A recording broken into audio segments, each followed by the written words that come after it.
Bismillahirrahmanirrahim. Assalamualaikum warahmatullahi wabarakatuh. Sahabat beriman yang dimuliakan Allah Subhanahu wa taala, selama ini kita mungkin berpendapat orang yang meninggal itu tidak akan merasakan sakit ketika jasadnya dimandikan. Padahal saat dimandikan, mayit tersebut menjerit. Diceritakan oleh Aisyah, ketika itu ia tengah menunggu suaminya Rasulullah SAW kembali ke rumah. Ia mengucapkan salam dan kemudian berdiri untuk menyambut sang Nabi kecintaan Allah Subhanahu wa taala. Duduklah di tempatmu, tidak usah berdiri wahai Ummul Mukminin. Begitu ucap Rasulullah SAW. Rasulullah SAW kemudian turut duduk bersama Aisyah, kemudian meletakkan kepalanya di pangkuan istrinya tersebut. Aisyah lantas mencari uban pada jenggot Rasulullah dan menemukan 19 helai rambut yang sudah memutih. Aisyah kemudian berpikir dalam hatinya, sesungguhnya baginda akan meninggalkan dunia ini sebelum aku, sehingga tetap satu umat yang ditinggalkan oleh nabinya.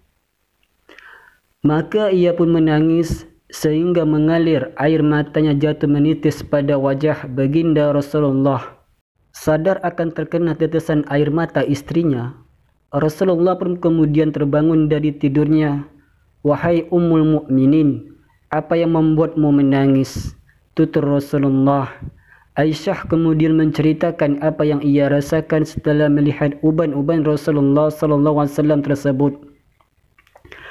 Tahukah kamu kondisi apakah yang paling menyusahkan bagi mayit? Kata Rasulullah SAW, tidak ada kondisi yang paling menyusahkan atas diri mayit dari saat keluar dari rumahnya. Anak-anak yang ditinggalkan berada di belakangnya serta menangisinya. Kata Rasulullah, itu memang menyakitkan, tapi masih ada lagi yang lebih pedih daripada itu. Sahut Rasulullah SAW, tidak ada kondisi yang lebih berat atas diri mayit saat dia dimasukkan ke dalam liang lahat dan dikubur di bawah tanah. Para kerabat, anak dan istrinya meninggalkannya pulang. Setelah itu datanglah malaikat mungkar dan nangkir dalam kuburnya, ujar Aisyah. Baginda kemudian tersenyum simpul mendengar jawaban istrinya ini. Beliau lantas menjelaskan bahawa sesungguhnya saat yang paling berat bagi mayit adalah ketika datangnya tukang memandikan mayit. Pemandi jenazah biasanya akan melepaskan cincin yang dipakai si mayit, melepaskan pakaiannya kemudian memandikannya. Saat itulah ruh akan menjerit kuat di mana suaranya dapat didengar oleh seluruh makhluk kecuali jin dan manusia. Apa yang diserukan oleh ruh itu, ya Rasulullah? Tanya Aisyah. Hai tukang memandikan, demi Allah, aku memohon kepadamu agar engkau mencopot pakaianku dengan pelan-pelan, karena sesungguhnya saat ini aku sedang istirahat dari sakitnya pencabutan nyawa dari malaikat maut. Begitu ungkap Rasulullah SAW. Aisyah kemudian semakin penasaran. Lalu apa yang diserukan lagi oleh ruh? Tanya Aisyah lagi. Hai tukang memandikan, demi Allah, jangan engkau tuangkan air panas, jangan engkau gunakan air panas, dan jangan pula air dingin.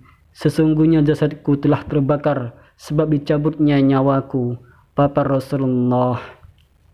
Lalu ketika dimandikan, apa yang diserukan oleh ruh itu? Tanya Aisyah lagi. Dan ketika dimandikan, roh itu berkata, demi Allah, hai tukang memandikan, jangan engkau pegang diriku terlalu kuat. Sesungguhnya jasadku masih terluka karena keluaran nyawa. Tutur Rasulullah SAW. Sahabat beriman yang dimuliakan Allah Subhanahu wa taala, itulah sakit yang dirasakan oleh mayit. Tentu kita sudah tahu bahawa saat pencabutan nyawa itu rasanya begitu menyakitkan. Bahkan Rasulullah pun merasakan hal yang sama dan bekasnya masih terasa hingga saat dimandikan. Jadi, bagi Anda yang suka memandikan jenazah, dengarkanlah jeritan roh. Semoga apa yang saya sampaikan bermanfaat untuk anda semua. Singkat cerita, wassalamualaikum warahmatullahi wabarakatuh.